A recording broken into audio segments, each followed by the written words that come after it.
बड़ा अननोइंग होता है ना जब कोई आपको किसी ऐसी चीज़ के ऊपर एडवाइस दे रहा हो जिसको उसने कभी खुद फेस ही नहीं किया, या लोग आपको ऐसे घिसी-पिटी जनरल एडवाइस दे रहे होते हैं जो कि आपकी सिचुएशन के ऊपर अप्लाई हो नहीं रही होती, और ऐसा लग रहा होता है जैसे उन्होंने आपकी बात सुनी और वो बस सर से उतार रहे हैं या वो आपको जज कर रहे हैं। एग्ज़ैक्टली, मुझे भी ये चीज़ बहुत बुरी लगती थी। इसीलिए जब मैंने डिसाइड किया कि मैं एक ऐसा प्लेटफ़ॉर्म बनाऊँगी जो कि स्टूडेंट्स को हेल्प करेगा, या मैं आपको एक एवरेज स्टूडेंट से एक सुपर स्टूडेंट बनाऊँगी, इससे पहले I decided to become a super student myself. हर वो चीज़ जो कि मैं आपको गाइड कर रही होती हूँ, हर वो चीज़ जो मैं आपको बता रही होती हूँ, पहले वो मैंने खुद के ऊपर अप्लाई की है। 10 साल लगे हैं मुझे अपने सारे पर्सनल चैलेंजेस में से निकलने के लिए। चाहे वो खुद को बहुत ज़्यादा क्रिटिक करना हो, चाहे वो खुद को अ, बिल्कुल भी पसंद ना करना हो। I used to be the kid जो कि खुद को पसंद नहीं करता था। I used to be the kid जो कि खुद को बहुत ज़्यादा क्रिटिक करता था।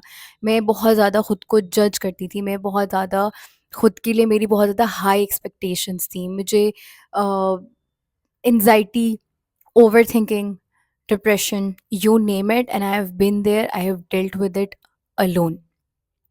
सो व्हेन आई से कि मैं जब आप लोगों को कोई भी सॉल्यूशन बता रही होती हूँ टाइम मैनेजमेंट का, मैंने अपना टाइम बहुत ज़ाया किया है, मुझसे चीज़ें मैनेज नहीं होती थी। मुझे फ़ोकस का इशू आता था। प्रोक्रेस्टिनेशन तो मेरा इतना, मुझे लगता है मुझे कई 6-7 साल लगे हैं अपनी प्रोक्रेस्टिनेशन की हैबिट को ओवरकम करने के लिए।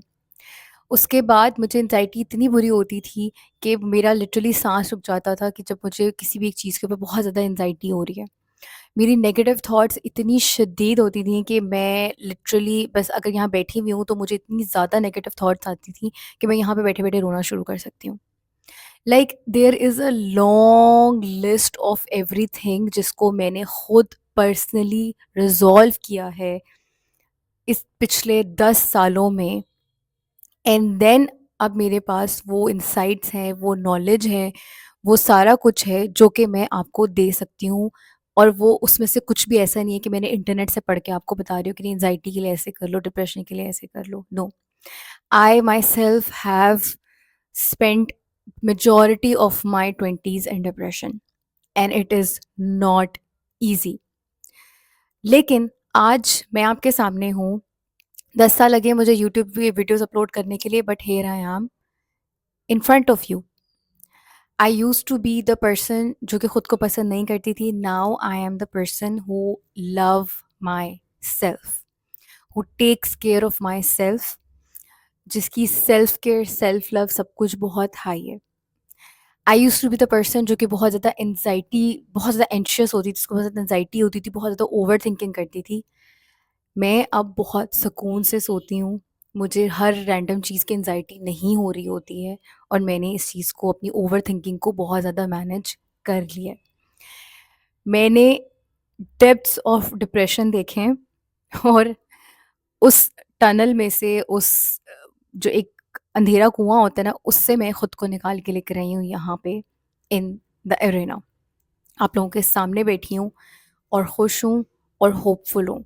सो कहते हैं ना कि मैंने डिप्रेशन की पीक पर जाके यू टर्न मार लिया, मैंने वो किया। कुछ साल पहले I used to be workaholic. मैं अगर अपनी करियर जर्नी की बात करूँ तो I used to be career obsessed. मतलब मैं जब पढ़ाई भी अपना, जब मैं अपनी एजुकेशन भी ली थी, तब भी मुझे फ़िक्र होती थी मेरा करियर क्या होगा, मेरी जॉब क्या होगी, मैंने काम करना है, मेरे अंदर इतना टैलेंट है, मुझे ये करना है, मुझे वो करना है।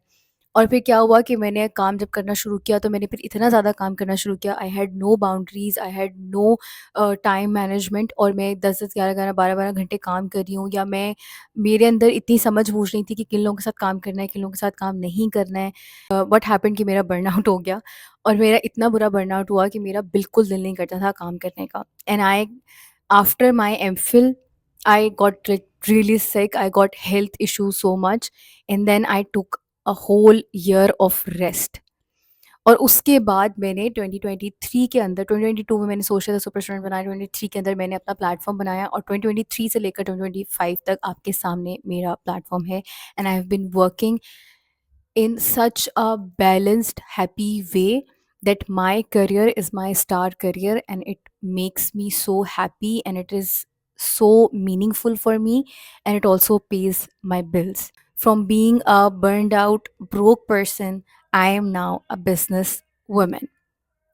So and there is so much that I have come from point A to point B.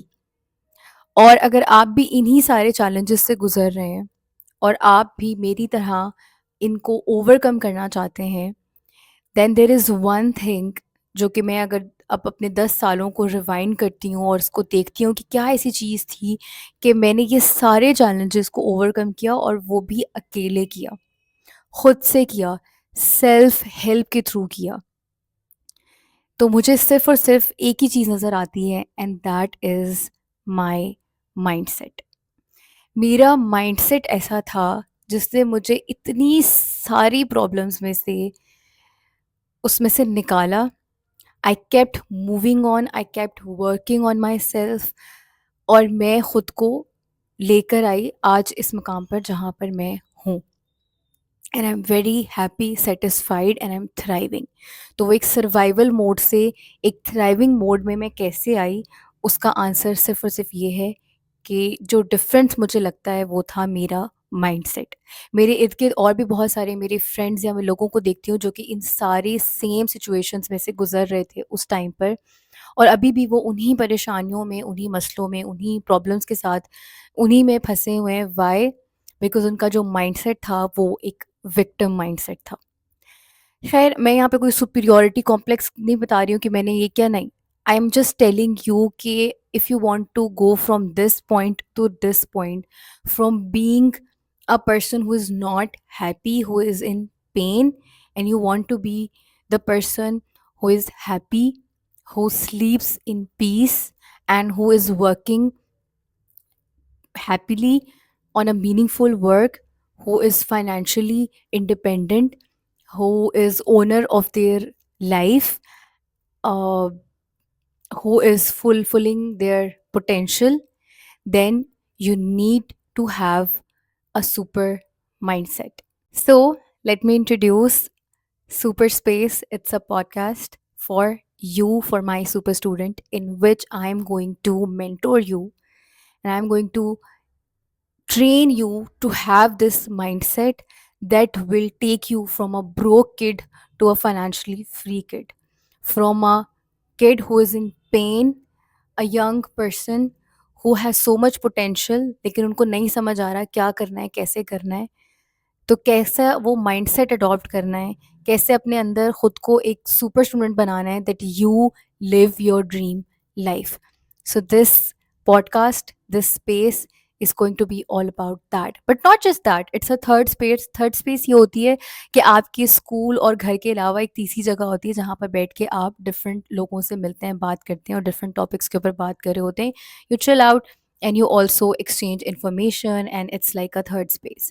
So this space, this podcast, I have been meaning to create it for a very long time, but I think ये एक right time था जब मैं आप लोगों के साथ इस तरह से ईज़ी होके बात कर सकती हूँ। अच्छा, यहाँ पे सिर्फ़ मैं आपसे बातें नहीं कर रही हूँ कि आप भी मेरे से बात करें। यूजुअली क्या होता है कि स्टूडेंट्स, जब मैं आप लोगों के करियर काउंसलिंग सेशंस ले रही होती हूँ या एकेडमिक सेशंस ले रही होती हूँ, आपको गाइड कर रही होती हूँ, उसके दौरान आपके बहुत सारे पर्सनल चैलेंजेस भी आप लोग मेरे साथ शेयर करना चाह रहे होते हैं।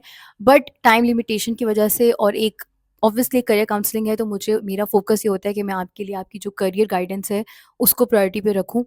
तो आपकी जो पर्सनल चैलेंजेस होते हैं उसके ऊपर बात नहीं हो पाती है, but this right here, this space, यहाँ पर आपके सारे पर्सनल चैलेंजेस के ऊपर बात होगी। आप लोग मुझे कमेंट्स में बताएं कि आपको क्या इश्यूज आ रहे हैं, क्या चीज़ें आ रही हैं, और मेरे से जितना हो सकेगा मैं आपकी हेल्प करूँगी। लेकिन ये मैं आपको पहली एपिसोड में ही बता रही हूँ that anything that I will tell you is going to be very simple but not easy. मैं अगर अपने पिछले 10 साल देखती हूँ ना, तो मैं आपको पेपर पे लिख के दे सकती हूँ, अच्छा ये मसला आ रहा है तो ये मैंने इसको ऐसे ओवरकम किया है, ये मसला आ रहा है तो इसको मैंने ऐसे ओवरकम किया है।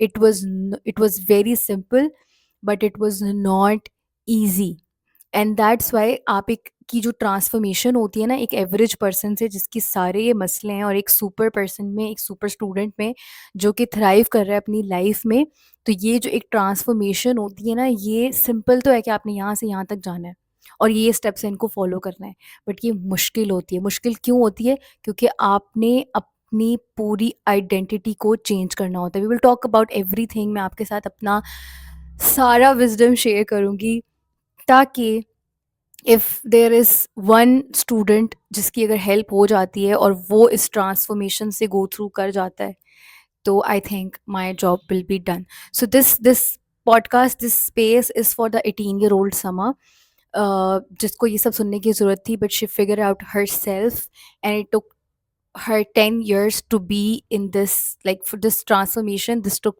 10 years. बट मैं आप लोगों का ये टाइम सेव करना चाहती हूँ। तो 18-year-old समा के लिए और आपके लिए this space is here now. So we will meet every Saturday right here and we will discuss everything. This is your safe space, a judgment free space, and I'm here to guide you. I'm like a North Star for you. So I'm going to help you find your star. अच्छा, ये जो find your star वाली philosophy है ना, इसके ऊपर मैंने अभी तक बात नहीं की है, बट दिस इज़ समथिंग जो कि मुझे लगता है कि मेरी लाइफ़ का जो एक काम है वो मुझे मिल गया और मैंने इसके ऊपर अब पूरी ज़िंदगी बात करनी है। तो मैं अपनी सोशल्स के ऊपर बाकी जगह पर भी बात करूँगी, लेकिन मैं इधर यहाँ पे भी आप लोगों से ज़रूर शेयर करूँगी कि फाइंड योर स्टार का मतलब क्या है, क्या फ़िलॉसफ़ी है, क्या फ्रेमवर्क है जो मैंने बनाया है 2 साल आप लोगों के साथ अपनी काउंसलिंग करने के बाद, स्टूडेंट से बात करने के बाद, अपनी लाइफ़ की चीज़ों को देखने के बाद। सो बहुत सारा कुछ होगा, फ़न वाली चीज़ें भी होंगी, मीम्स भी देखेंगे, कॉफ़ी भी साथ पिएँगे, बहुत कुछ करेंगे। This is super space for you.